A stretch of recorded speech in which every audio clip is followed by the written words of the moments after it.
Welcome everyone to today's presentation, Marketing Basics, brought to you by SCORE Central Valley. Today's presentation is being recorded and we're going to email it to you. So if you lose track in taking notes, be comforted by the fact that we're going to send you the notes and a link to the recording. We want you to ask questions, but we would like for you to write them in the chat or in the Q&A section, and we will get to those at the end of the presentation.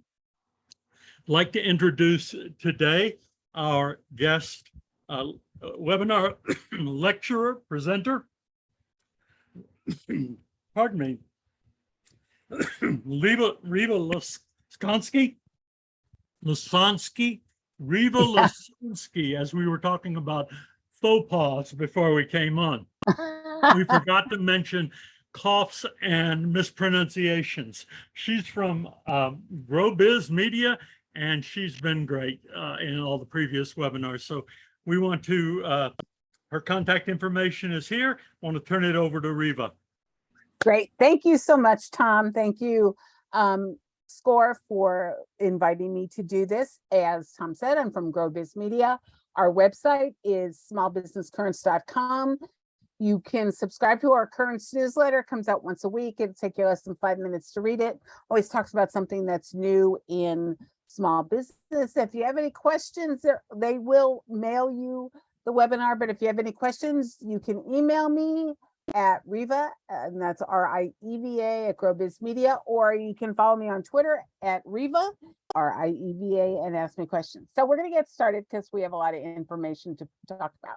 We're here to talk about marketing, right? About putting your marketing plan together, putting it into action, because businesses, you have to have marketing in order to survive. And the thing about marketing today is there's so many components, right? There's traditional marketing, there's social media, content, voice, email, PR and publicity, search, and mobile marketing. And I'm sure that I missed a lot. And what marketing does, right? All those things help you build awareness, trust, explain and inform what you're about to consumers, attract new customers, increase your sales, cement relationships with your customers, have conversations with them, improve engagement with them, because that's all about the key to business is building trust. That's what people do, business with people they know, like, and trust. And so when you think of marketing, I don't want you to think of it as a way to sell. I want you to think of it as a way that you can build trust with your customers. And so you're always top of mind. So if they need what you sell, you're going to be the first person, the first business that they think of. You're going to be the one they recommend to their friends, their family, their colleagues. So that's what this is all about. So let's get started. So the first key is about integrating your marketing. So we talked about all the different components of marketing, all the different pieces, and so many small business owners treat them as that, treat them as separate. Like, okay, here's my email marketing, and okay, here's my mobile, and they're all in these separate silos. But that's wrong. Marketing needs to be integrated. Your business, your website, whatever your business is, you know, whether it's online, offline, or both, that's at the core, that's at the hub. And everything feeds into that. Everything you do is trying to feed into your business. And all of those are interconnected too. I'm not talented enough at PowerPoint to connect all those little blue circles, but they should be, because they all not only feed into the business, but one feeds into the other. Like, you would use your social media to promote you know, your email to promote your social media, or ratings and review sites. You want to make sure that people are aware of them, so you can use social media to do that. And then mobile is a whole other thing. You want to make sure everything you do is mobilely optimized. So we're going to get started. So the first thing you have to do is get your ducks in a row. And I just love this slide, so I have to say that. I know it's such an old expression, but it's just too cute. So the first thing, organizational tools. It can seem really overwhelming to organize your marketing. So the first thing you need to do is choose a filing system, right? This is someplace that you can always have access to. It's based in the cloud, which is really important. And there are many different ones: Google Drive, Dropbox, Microsoft OneDrive, iCloud Drive, Box. There's more. And all those, everything that's blue and hyperlinked should take you out to, another article or source of information that evaluates what those are and tells you, here are the advantages, here are the disadvantages. Pick a calendar system. It really helps to have shareable calendar tools. That works. Project management, depending on what you do. So to manage your tasks, there's so many different ones. Sometimes if you're in, like me, I have to use the ones my clients like. So, I'm juggling Trello for one person and Asana for another. So you can try them out. Some of them are still free. Some of them have free trials. So try them out, but it really helps you stay organized and on track. And then of course you always want to measure and analyze your data. And almost everything you do comes with, Google has analytics, all your social media platforms, they have their own analytics. You might want to get an outside analytic tool as well, so you can measure what you do. Always take the thing that works the best as a test, and then constantly iterate. You're never satisfied with marketing. You always want to iterate and see what you can do next. Okay, so now you're going to create your marketing plan. You have to set a goal. What are your goals? What do you want your marketing to accomplish? And then put a deadline to that. And what does success mean to you? Everybody has a different definition of what they want marketing to do. You want to generate leads, you want to get actual customers, you want to hit a certain amount of revenue. Once you meet those goals, and I actually say before you get to the actual goal, as you approach it, set a new goal, because you always want to be striving upward. Then figure out, what is your competition doing? First of all, identify your competition, and then see what marketing methods do they use? What marketing tools do they use? You can always use your competition kind of as a guideline to best practices, right? This is what they're doing. If you're not doing it, I'm not saying that they're right, but you should at least look into it, because, I always go in, well, what do they know that I don't know? And maybe nothing, right? Maybe they think they know something and they don't, but you're not going to know until you identify it and experiment with it. Then define your target audience, create a buyer persona. And again, you can click on that link and figure out what that means. And then you have this person or people in your head about who your target audience is, and you want to design your marketing with this person in mind. Will you get other people outside of that persona? Probably, but you want to make sure that you're hitting that persona. That's your key spot. Research, plan your marketing tactics. That's what we're going to talk about, the different tactics. Develop a timeline, create a budget, and then get going. So if creating a budget, how much can you afford, right? If your sales are less than $5 million, typical small business marketing budget is 7 to 8% of your gross revenues. Many people spend about 3 to 5%. Many small businesses spend 3 to 5%.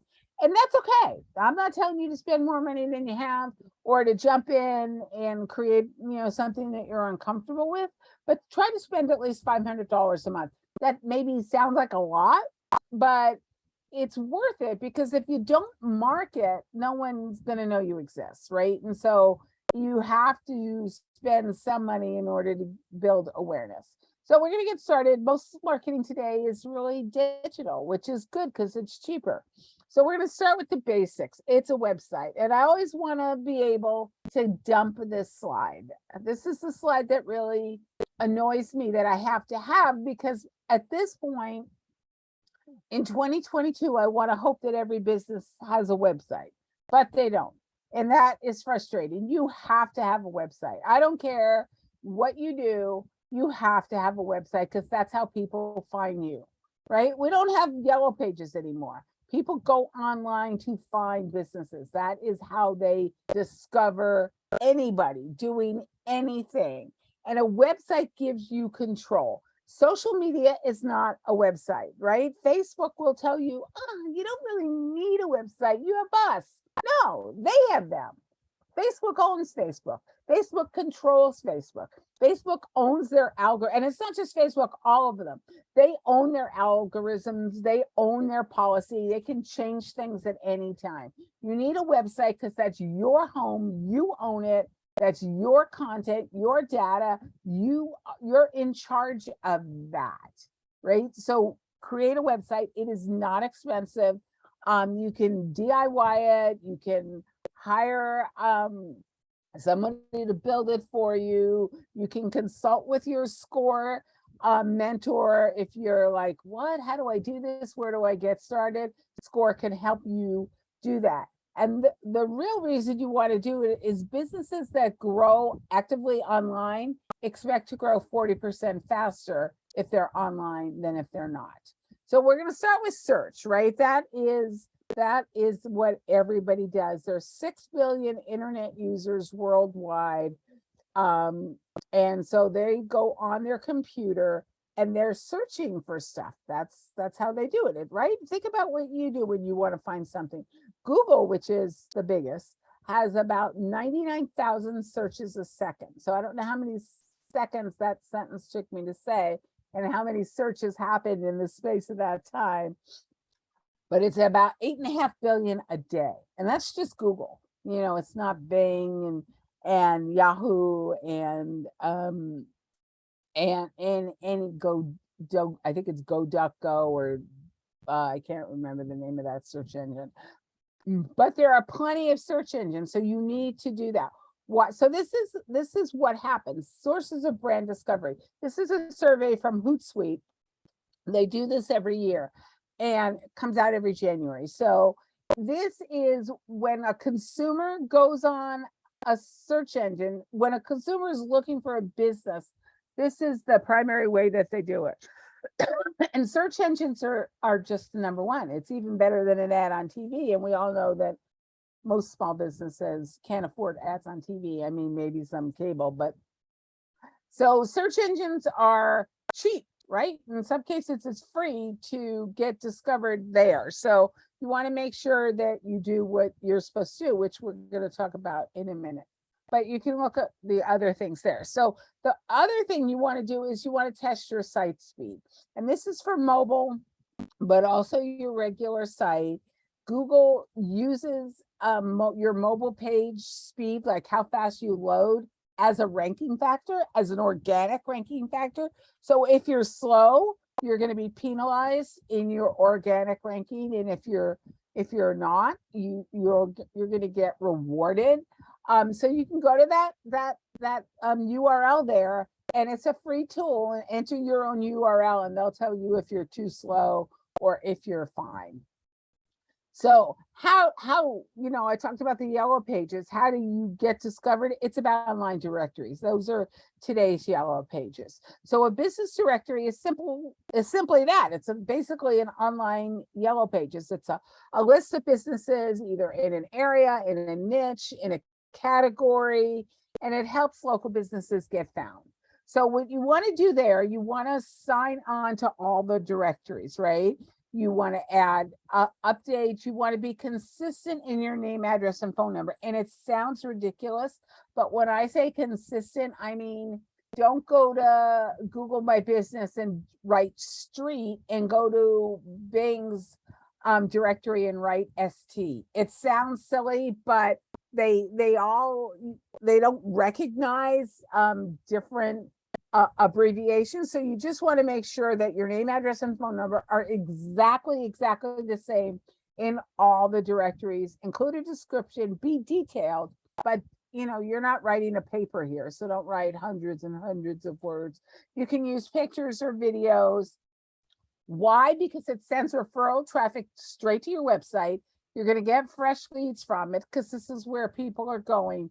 It helps you get consumer reviews. It builds your online reputation management, and meaning it builds your audience, and it improves your SEO. So here's what you do. The first thing you do is you claim your listing. You already have a listing in Google My Business because Google has done that, but it may not be, if you don't claim it, it's likely not to be accurate. So these are the things that when you go to Google, right, and you put a business in there, it's the thing that comes up on the right side of your screen, that little box. So you want to make sure your phone number is correct, your address is correct if you have a physical business. If you don't have a physical business, you want to make sure your address is not listed there. You want to make sure that your URL is there, that your hours of operation are there. And this is key. So Google My Business is the big one. That's the one you want to make sure you're in. And then you can, do the others after that. Bing, don't forget about Bing. It's about a quarter of all search queries in the US use Bing. You want to make sure that if you are a physical store and you change your hours, if you have summer hours or if you have holiday hours, you want to go into your Google My Business listing and change your hours, because that's how people are going. Think about what you do as a consumer. You go there and say, oh, what time do they open in the morning? I do that at least once a week, probably more, to see what time a store is going to open. There are so many search directories, and this is a lot of detailed work that is going to take time, where you could really be spending it on more lucrative activities. So maybe ask your web host if they do this, if they register businesses on directories, or talk to a web marketing services provider. I think this is a great task to outsource because it just takes too much time to do. These are the top 20 local business directories per HubSpot. I love HubSpot. It's a really great resource. So these are the ones that they said. So these are the ones that you want to make sure that you're on. Some of them are specific, to, well, Angie used to be Angie's List. So that used to be specific to, home remodeling services, but now they're broader. So just check them all out. Those are all clickable links. They're all hot links. So you should just check them out and make sure that you're on them. Okay, so now we're going to talk about social media. So why? People think, oh, social media is such a waste of time. It's not. There's 270.1 million social media users in the United States. There's only 335 million of us. So that's like 81% of the total US population is using social. That's up 30 million between last year and this year. So it's not like, oh, it's so yesterday. People are still doing it. 40% of working age internet users and 50% of people ages 16 to 24 specifically go to social networks to research businesses and products. So you can't not be there. Here are the benefits of social media. Number one, it increases your brand exposure. It increases your web traffic. You can see the rest. It's important because that's where people find you. And it's all about being found. It's about being discovered. So these are the 10 social media trends that are sort of in force right now. TikTok is going to dominate this year. So far, it has done that. Reaching new audiences is the number one goal of businesses that use social. Companies are going to make more dedicated social media hires. You cannot have an intern do your social media because interns churn. Social media is your face to the world. You don't want to trust what you're putting out there to the world to someone you don't know, don't trust, and who's going to be gone in 3 months. It's just not a good idea. So you want to, have an employee who at least spends part of their time dedicated, not fit it in when you can, a dedicated certain part of your time to do social. AR is going to become more prevalent. B2B businesses are going to increase their investments in Instagram and Twitter. Influencer marketing is still really important. Social advertising is still cheap. Buying ads on social media is still so relatively inexpensive and really geo-targeted. So you can really target to a geography or a demographic, really minute. And so that really helps you take your budget and really not waste money targeting people who don't care what you do. More long and short form content is working. Social selling is going to grow. We're going to talk about that. And Consumers want snackable content, right? Don't give them 4,000 word things to look at. Make it short. Here are the most used social channels for B2B. You can see LinkedIn leads the way. Facebook, you might think Facebook, B2B, why does that make sense? Just by its sheer numbers. You know, Facebook just has so many users that sort of by default. But from what I've heard from people, the most successful channels for B2B marketers are LinkedIn and Twitter, actually. So here's some more digital marketing tactics, right? Email. Email is the ruler of the marketing kingdom. It has been for a long time now. The ROI on email is it's going to generate you $42 for every dollar you spend. You cannot top that anywhere. That is an amazing price. 64% of small businesses use email marketing to reach their customers, and about 1 in 5 campaigns is not optimized for mobile. That's really bad, because when people are looking at their phones, checking their email, if you are not optimized for mobile, they're just going to delete you. They don't care. They're not going to save it for later. I mean, maybe, you know, if you're that business that they're waiting for something for, but very few businesses fall into that category. So you want to make sure your email is mobile optimized. What does email do? Well, look at these key parts, these key components of marketing. Building awareness, email really is not in the picture because you can only email people who you have permission to email, right? So email is not in that equation there. If you want to build awareness, you do it with blog posts, articles, and social media. But to secure leads, email's number one. To nurture leads, email's number one. To convert leads, email's number 2 by 1 percentage point. So that's how important email marketing is. It gets you, it allows you to take care of your leads. Video marketing. So this is sort of the condensed version of this presentation. So we're not going to dwell on any one thing. Video marketing, 86% of businesses use video as a marketing tool. People think video, it's expensive, it's complicated. It's not. You can see how it's grown, you know, from 2016, where only 61%, where now it's 86% of small businesses. And the most common use for small businesses of email is an explainer video, right? I'm sure you've all watched them. This is explaining how to do something with your product, right? It's telling someone this is how you use your product. This is what you do. I was talking to my friend's daughters the other day, and a 20-year-old college student, right? College students spend a lot of money. She said she's been spending a lot of time on TikTok looking at explainer videos for makeup. And she's not even a really, you know, big makeup person, but she wanted to get more into it. So again, depending on who you're targeting, explainer videos, they work really well for building things, you know, if for painting, for projects, for crafts, for clothing, you know, this is how things look, this is what you do. If you're a hairdresser, explainer videos will really work for you. So that's number one use. Number two is social media. And they're you know, codependent there, right?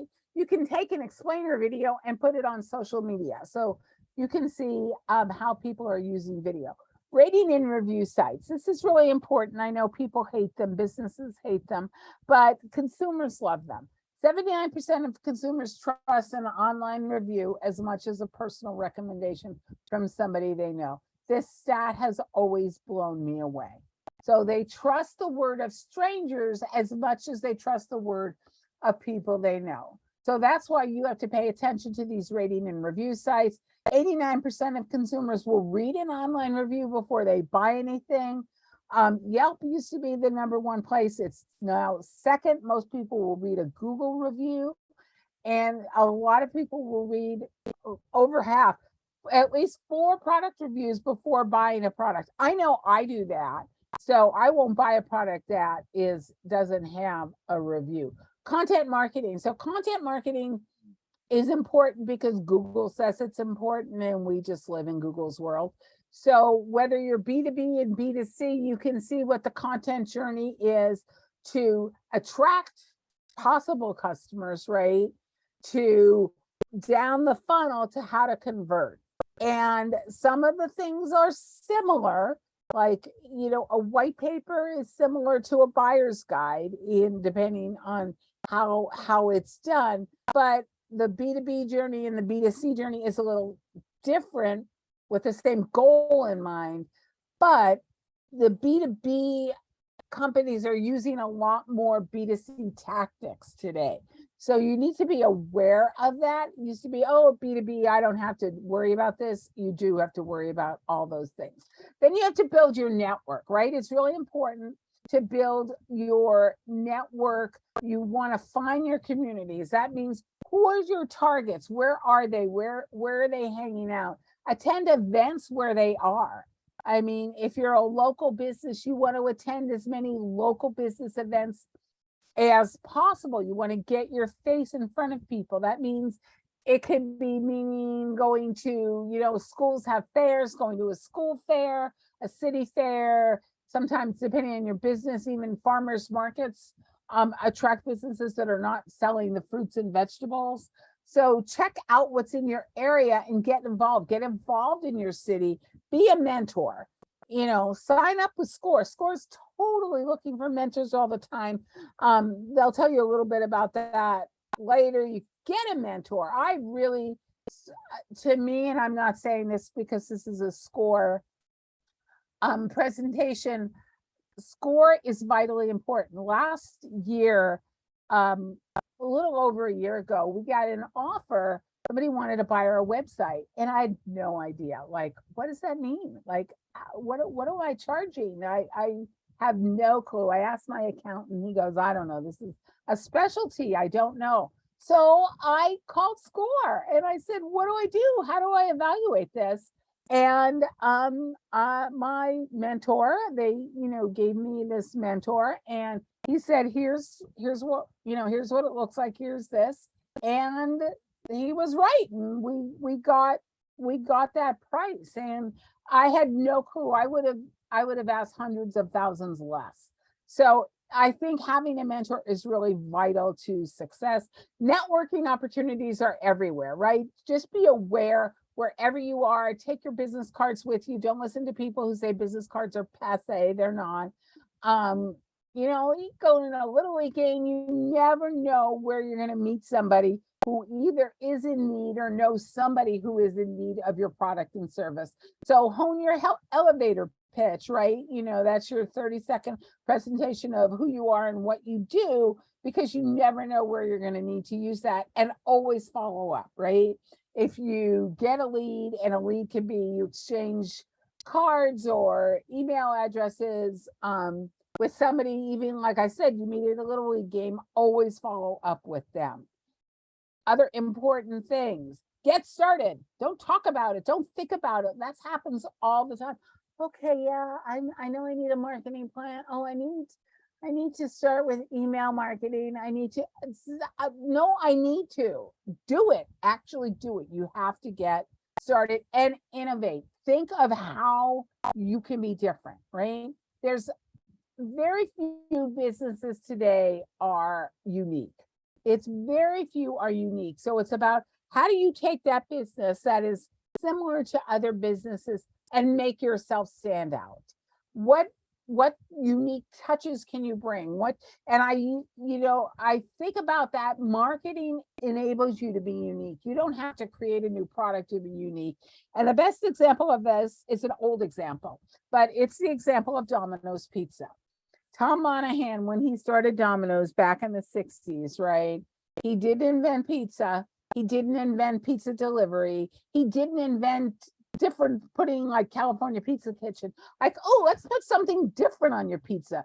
He took your regular, everyday, adequate pizza, not a big Domino's fan, sorry, and said, I'm going to give you your pizza in 30 minutes or less and you'll get your money back. They don't do that anymore, but that was what made Domino's stand out. That was their innovation. It was a marketing promise, and it made billions and billions and billions of dollars for that man. So it's a marketing promise. That's why marketing is so important. Christina, or Tom, I think this is your page.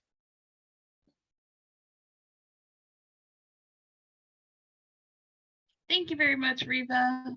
So some of the SCORE resources that we have available for you here, we have marketing and sales templates, marketing plan guide, quick start to marketing plan tool and worksheets. In a moment, I can let Tom explain some of these. If you'd like to request a mentor, which we highly suggest that you do, you can go to score.org/find-mentor. If you would like to volunteer a couple hours throughout the month, you can do so by clicking on that link, score.org/volunteer. And there's the link to our local website, centralvalley.score.org. You can register for upcoming webinars. And Tom, would you like to take over and tell us about a couple of the marketing templates that are available? Yes, sorry I missed my cue. But I think that you explained it extremely well. Each one of these links leads to multiple other layers of links. That's all I would say. This is a nice breakdown of what we have. I want to echo what Reiva mentioned several times. You need a SCORE mentor. You might even need a SCORE mentor just to mentor you to figure out what you need a mentor for. But have a conversation. It's free, it's open-ended, and your first session will be a getting to know you. We're not going to come at you with a pre-done diagnostic. This is what you need, although we have some tricks up our sleeve and we have a package, but we're not going to try to sell you anything. We want to find out where you are and meet you where you are, and propose a relationship where we can walk alongside you for as long as it's needed and as often as it's needed. So nothing's prescribed. What we really want to get into right now is the opportunity to drill down on some of the wonderful ideas that that Reiva has brought before us. By the way, this is how you get your mentor. You you go to this link and it will open the door. You request one. You don't have to know a lot of stuff to do it. Put your name in the information that's requested in there, and you will be contacted very soon about a mentor. We have several other panelists with us today. Let me introduce those.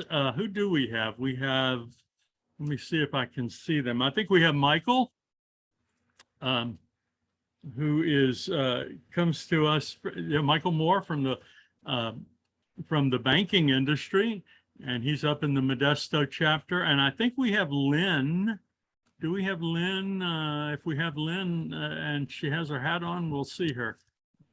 Okay, well, let's start with the questions that have already been posted. Reiva, how do I get more traffic to my website? The perennial question. It is the perennial question. So you start with search, right? Because that's where most consumers start. So there's organic search and then there's paid search. So organic is the things Google gives you credit for, things like page speed, things like it's about you using the keywords that people are searching on and incorporating that. SEO is it's a thing.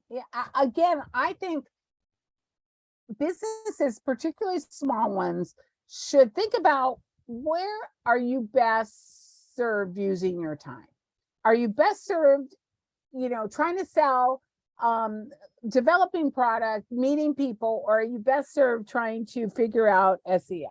I think that's really, you can outsource that stuff, and it doesn't cost you a lot of money to outsource it. So because you're not an SEO expert, you're an expert in what your business is. And if you want to become an SEO expert, that'll take you as much time as it took you to become an expert in your own business.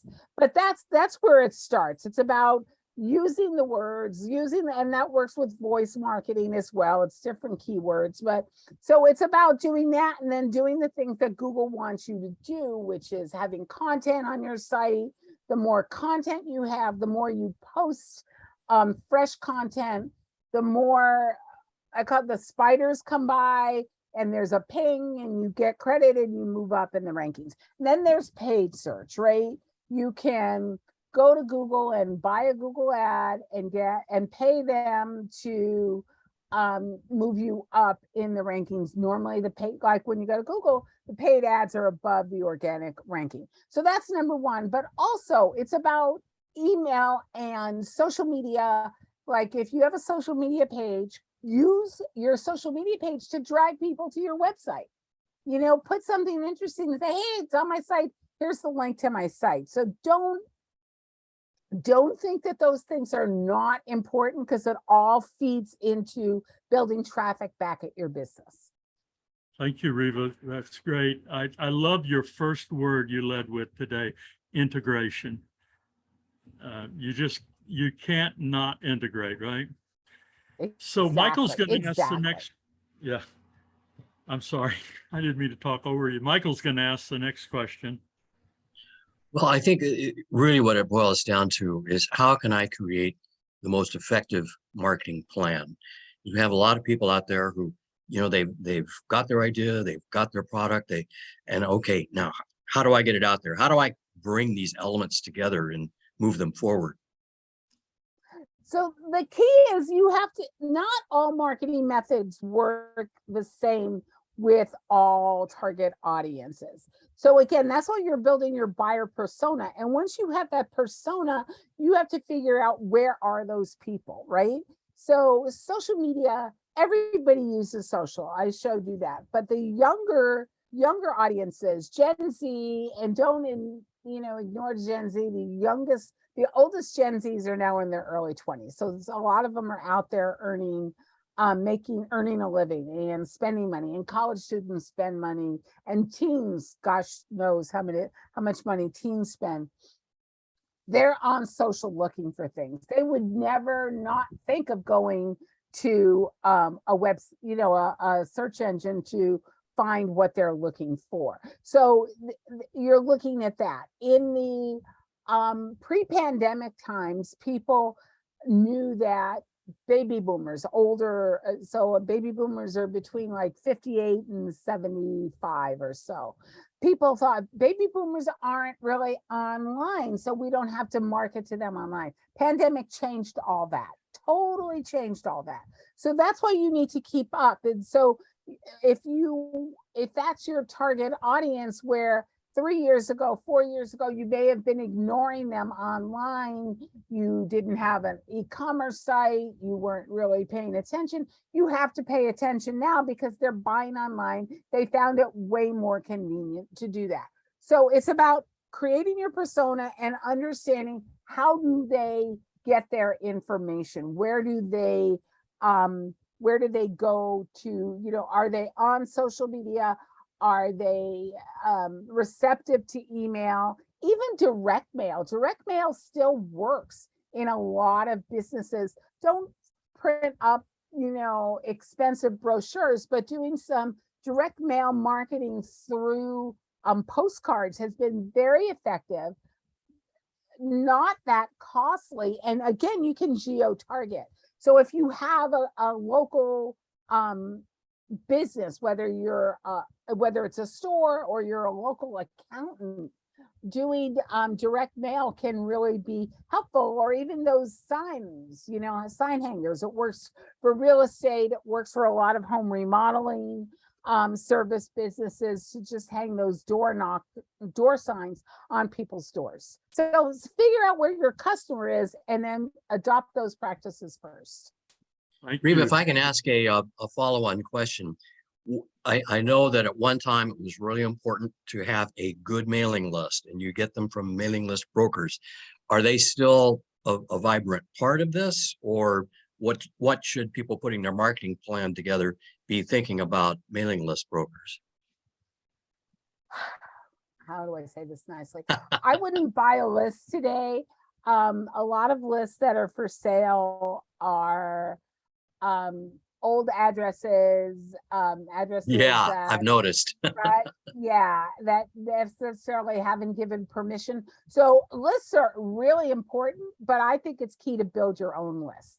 Okay. So you can build a list by asking your customers to sign up for stuff, Mhm. going to a city fair and having a fishbowl, right? Like, so here's your chance to win. And go to Costco and buy something for $50 and let people, here's your chance to win that. And they're putting their name in your fishbowl. That's why people in restaurants do that, like win a free lunch. It's to get that name. And then you want to make sure you get permission, right? Email is still, you will be penalized for email and for text if you don't have permission to market to those people. But when you look at consumer surveys that ask consumers, how do you want to be marketed to? The number one way is email, because it's not intrusive. People Yeah, and then, they don't want the mind. phone call.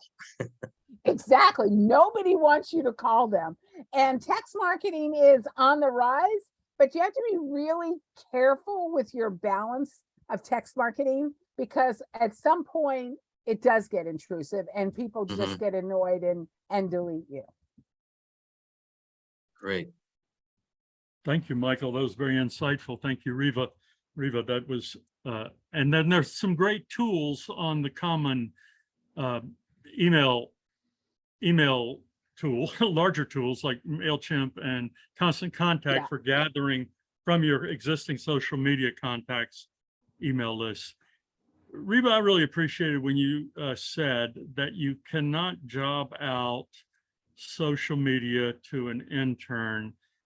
And I immediately, my brain went to some conversations I have with clients about, can you job out making friends and maintaining friendships? Can you appoint somebody to do that for you? And so that kind of leads to Rodney's question. How would you market to business owners? So I'm not trying to set up the answer for you, but so if you're a B2B marketer, right? LinkedIn has been the most effective way, social media speaking, to reach other businesses. That's where businesses are hanging out. And again, it's about integrating all those things. So what do you do on LinkedIn? You can't just be there, right? You have to be active. So you can write a blog on LinkedIn, or take a blog that you have on your website and post it on LinkedIn. Because with LinkedIn, what you want to do marketing to other businesses is you want to establish your expertise. You want to establish that you know what you're talking about. So if you write a blog that is about things that reflect what you're doing, for instance, you're an accountant, right? This is the easiest one. People always like, okay, what are some tricks I can use to lower my tax bill? Or I'm thinking of buying, or I'm thinking of going remote, as a business. What are the tax breaks or the tax implications of that? If you write blogs like that, so people who are looking for that information, they just do a search, and LinkedIn posts are going to show up in a search, or they'll go on LinkedIn and search for that. You're going to crop up as, oh, this person really looks like they know what they're talking about. Maybe I'll give them a call. So that's one way. Another way businesses can reach other businesses is, I always think it's really smart to, if you're a physical business on a street, to look around and who are your neighbors? Who are your neighboring businesses? And are there ways that you can collaborate with them? Like, find the common denominator, right? You're not going to collaborate necessarily with a competitor, but if I own a hair salon, the people who are going to come into my salon are also likely going to be shopping for kids' clothing, right? So is there a kids' clothing store or a kids' bookstore? Because moms go to salons, right? So are there cross marketing that you can do with other businesses? And it works the same with businesses, right? If I'm a marketing designer, people who need my services might also need services of a web host, right? And so see how you can collaborate with other businesses to attract each other's customers, right? It's a two-way street. You promote them, they promote you, whether it's online or in person. It's a really good, inexpensive way to expose yourself to new customers. That's great. And all those things can be shared across platforms. You put a blog on LinkedIn, you share it on Twitter, you share it on Facebook, share it everywhere. That's great. You know, I met somebody on social media a few weeks ago. We had a conversation last week for about 30 minutes on Zoom. And I think we're going to have cross referrals. In fact, I've already sent her a very nice referral, not from, you know, from my personal life, that I think she's going to end up with $500 a month business. So it's relationships. It's, I have a question here that someone has given us. They want to be the next Blake Mykowski and create Tom's shoes and have their products go viral. They didn't say it that way. How do I make my product go viral? I don't think you can, I don't think there's a plan, right? I think viral is serendipitous, right? It's, or that's a big part of it. There's parts of being, you know, you have to have a good product, because if your product is not good, viral will be negative, right? So you have to have something that works, something that fits, something that people are intrigued with, that people want. And, you know, with Blake, it was like the Tom Monahan marketing message about 30 minutes or less. But with Blake, it was like, here, do something good for the world. You can put shoes on your own feet, but you can feel good about it because you're putting shoes on somebody else's feet as well. So there's a number of companies that do that. I think that when you look at the surveys, that more and more consumers are concerned about doing businesses with companies that reflect their values. We see this in surveys of millennials and Gen Z. And when I say millennials, people think, oh, young, whatever. So the oldest millennials are in their 40s. These are parents, they have kids, they buy a lot of stuff. They're a huge generation between millennials and Gen Z. It's just enormous. I mean, I think there were 86 million millennials, and I don't know that they've stopped counting Gen Zers. So when you think about how many people that is, they have outsized impact on products, and they want to do business with companies that they feel are good stewards of their city, of their state, of the world. They're looking for sustainable solutions. They're looking for green companies, but they want to do business with companies that reflect their personal values. So they're looking for companies that treat their employees well. I've always been marveling, particularly at local companies that don't treat their employees well and think that employee doesn't live next door to people who are customers and tell their neighbors, you know, he's a really bad boss, or, you know, she's a terrible person, and people are going to stop doing business with you. It's just, you know, people talk.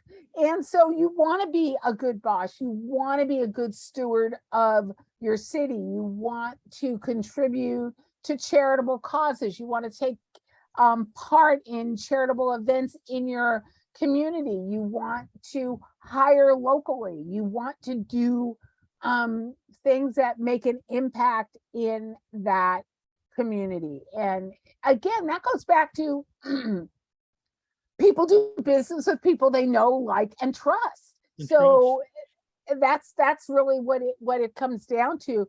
And there's a statistic that at least, I think it's 70% of millennials and Gen Z are currently boycotting at least one business who don't do business the way that they're comfortable with. I mean, I personally am boycotting 4, I think. So, and I'm not a millennial. So, or, you know, I'm a boomer. So I need to catch up. Yeah. You know, so I think that's really important today. And like 10 years ago, nobody really thought about that. And that's, we're going back to the viral question. You're not going to get to go viral until you click all those criteria. But also, don't waste your time trying to be viral. Just provide a good product at a good price, or a good service at a good price, and we'll take it from there.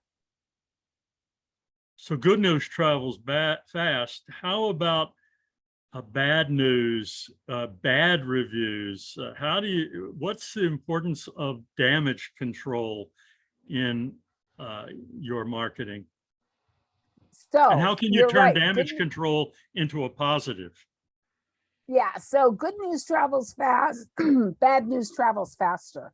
I don't remember the exact stat, but people who have a good experience, it's something like they'll tell 8 people, and those people tell people, and people who have a bad experience will tell 12, and those people will tell more people. And so it's really important to manage your ratings and review sites. So what you have to do is see what people are saying about you. Some people like try to avoid it.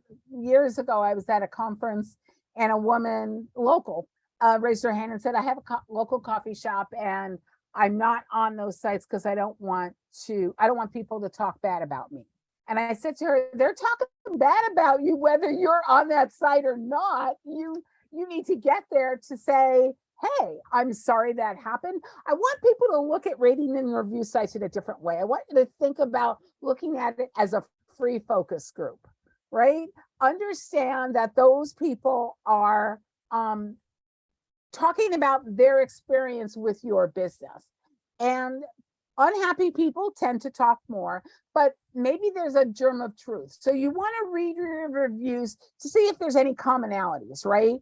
If you have a restaurant and a lot of people are complaining about your French fries, maybe your French fries are bad. Maybe you need to change the way you cook your fries, or get different potatoes, or whatever. So look at them to see if there are any commonalities. If somebody leaves a bad review, you don't want to let it stand, right? You don't want to ignore it. You want to say to that person in public on that site, I'm so sorry you had that experience. I'd like to learn more, or I'd like to make it up for you. And then take that conversation offline. You don't want to have that in public. So you want to find out from that person what happened, what, and then make it up to them, and then go online to make it up to them. I'll give you a personal example. A few weeks ago, we ordered some pizza, and my husband and I don't like the same pizza. So we ordered 2 different pies, right? And ordered it from a local place, small pizza chain here in Orange County. And we got 3 pizzas, none of them were the ones we ordered. So I immediately through the pizza place, tried to contact their company that delivered the pizza, and you couldn't, which was weird. The person who delivered it immediately cut off communication, so I couldn't email them. I couldn't text them. I tried to call the pizza place. They were too busy to pick up the phone. I tried to contact the delivery company, and there was no contact information on that because the contact was through the pizza company. So I went on Twitter because I didn't know what else to do. And I went on Twitter, and I was polite, but I said, I got 3 pizzas. None of them were the one I wanted. I couldn't reach anybody. I feel really bad for the people who ordered 3 pizzas and only got 2, none of what they wanted. And I mentioned the pizza place and the food delivery service. And I'm going to name them because they never got back to me, DoorDash. And I'm mad. And this is what I mean. People who are mad will spread that. DoorDash they never answered me on Twitter. I tweeted them 3 times very politely, never got back to me. The pizza place, Pyology, I'll mention them too, anybody in Orange County, contacted me on Twitter, said, we will raise your concerns with people in the home office. I got a phone call from the people in the home office, and they sent me coupons for free pizza. So that is how you do it, right? You acknowledge people in public. I'm sorry you had that. That's what they did. Then they said, DM me, please DM us and share the details. So no one else saw that on Twitter but me and the pizza place. And then they had someone call me and I got free coupons. That is how you establish good relationships with companies. And bad is DoorDash, who I will not use again, because if you're not going to answer your customers, what good are you? Why would I ever go back to you? I think that that's really important. So bad reviews, use them for the knowledge they offer you and for the opportunity to show other people that you care and that you're trying to make things better. And you can create quite a wonderful ambassador. I mean, I speak well publicly about a lot of places, recommend them to my friends because of the way they treated me when I had a bad experience. Exactly. Yeah, it's true. And it really ties into what we were talking about earlier with, you know, being in the community, doing some good things, you know, and handling problems this way is just one big piece of that. Yes. You know, acknowledge, fix it, but take it offline, get it done. Yeah. And I think that even goes to Rodney's question of going viral. You've created friends and ambassadors and advocates for you. Yes. And they become the conveyors of your message.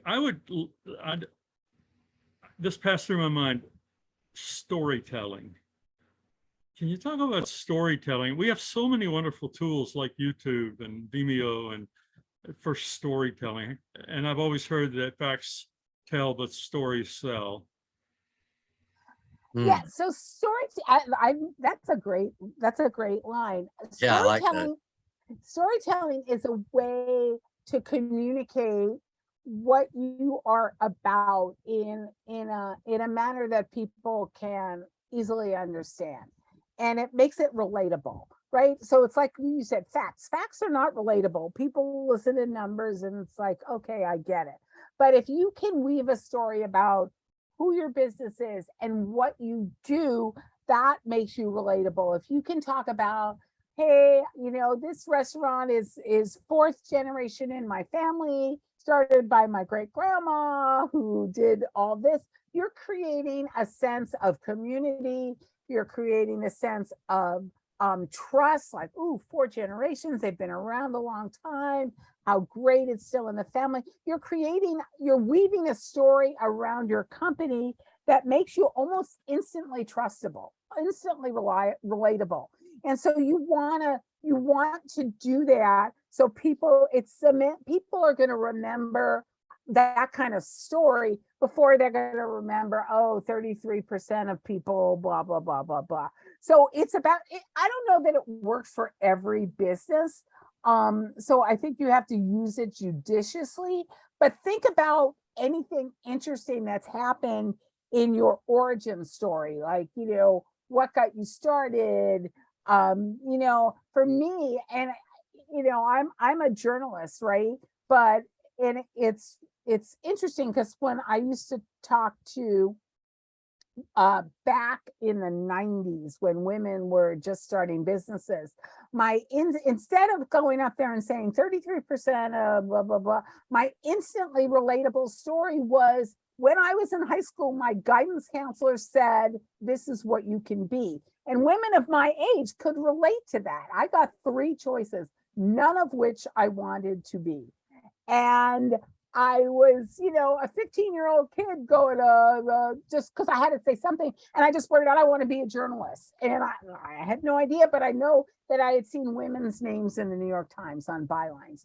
And so that made, just telling that story at the beginning of a presentation made all those women in the audience go, oh yeah, you know, because everybody was able to relate on some level to that story. I couldn't tell that today to an audience of young women because that's not what today's reality is. You have to understand who you're talking to and what you're saying when you craft that story. But even today, if I talk to business owners like about retail and they think, oh, what do you know about retail? So you tell the story. I grew up in retail, right? When I was born, my parents, they were young. They lived with my grandfather. My grandfather had a liquor store. I used to play in the back of the liquor store. When I was 6, my father opened a men's clothing store. My entire childhood was spent in retail. So I know about that because that was the family business. And so you tell that story and all of a sudden people are like, oh, she's not just, talking about that from that outside perspective. She's lived it. And I think that's how you use a story, is to make people connect to you. That sounds like a real gold mine of material right there. I mean, it should be never ending stories about me as a child in the liquor store, Oh, but yeah. I think was really, fun. broadly speaking, many businesses probably don't even realize that they have a wealth of material to talk about. In banking, we were always dealing with small companies coming to us. And one of the first things I would ask them is, how did you get in this? Oh, well, I used to work for so-and-so, and then, and then this happened and this happened. And they told me I had to do this. And I said, forget it. I'm going to go do it. They've all got a story. And Yeah. it's like, don't be afraid to share it. Positive, of course. And Yeah. take it out there and make you not only believable, but be a somebody instead of, yeah, he's a vendor. Yeah, no, that's Jack. He's got great stuff. Exactly. good. Right. That's how you stand out. That's one of those ways you can stand out from the pack, is making Mhm. people relate to, oh, he's Jack. Did you know this? Did you know this Mhm. about him? Know your Funny. audience when you tell your story. Yeah. Interestingly enough, my dad was Jack, and he spent his whole career doing B2B with restaurants. And on Sundays we'd go to a restaurant sometimes after church, and he walk in, "Hey, Jack, how you doing?" There were lots of stories that gathered around, but it was relational. We got treated really Yes. well. It was. I knew that if he got greeted like that when he walked in, with his stuff to sell. Well, we could talk all day, We but could. we have resources. Yeah. The thing is, we want you to come back to our other webinars and budget your time on August 26th. Learn the basics of Google Ads. You have a link for registering. Make sure that you're on our mailing list. Make sure that you visit the SCORE local website to see what's coming up, because we want you to now, is that a Reiva? Are you the one that's doing Google Ads, or is that one of our other? I Okay. think it's probably a Google ad expert. Well, we certainly look forward to the next time we get to spend with you, Reiva. Absolutely. Absolutely. Me too. And by the Me way, too. on storytelling, Michael and I and 13,000 other SCORE mentors are looking forward to you practicing your story on us. And in our initial conversation, Oh, I that's just love very to hear your smooth. That story. was good. Yeah, so As we go, I'm just going to add one real quick story. yeah. I had a group of younger bankers, and I was trying to educate them about some various things and tips and dangers and risk and all this sort of stuff.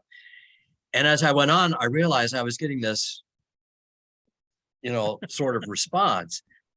And afterwards, I was thinking about it. I said, these kids have no idea the world I came from, and everything I'm talking about that I think is brilliantly insightful. They're like, what are you talking about? The worst part was when I told them, we didn't have computers. And Yeah. what? What?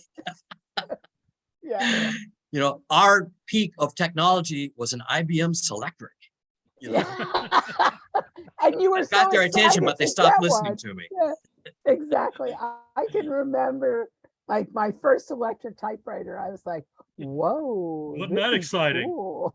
And then when they would be able to one liner ribbon, I'll tell you, I still recommend a book that was written in the 1920s by Frank Betcher on how I raised myself from failure to success in selling. And my clients will come back and say, "Oh, that's the greatest book." I said, "Yeah, it's still relevant today. Everything's the same. It's just we're using a different medium." Thank you so much, Reiva. Any closing words for us to get us on the road? Just do it. It's what I said before. You have to get started. And if you need help, I really cannot recommend a SCORE mentor more.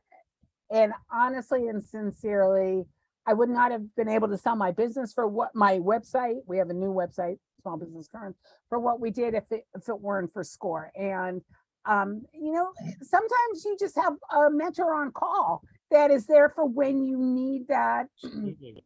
You don't necessarily need one well, especially once you get your business off the ground. Check in with your mentor once a month, once every 2 months, just to like, okay, what do I do now? And it's just immensely helpful.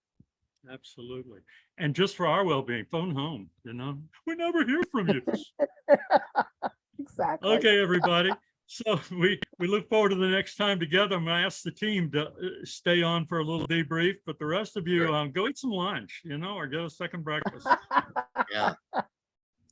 Thank Thank you, everyone. Reiva. Thank you. Reiva.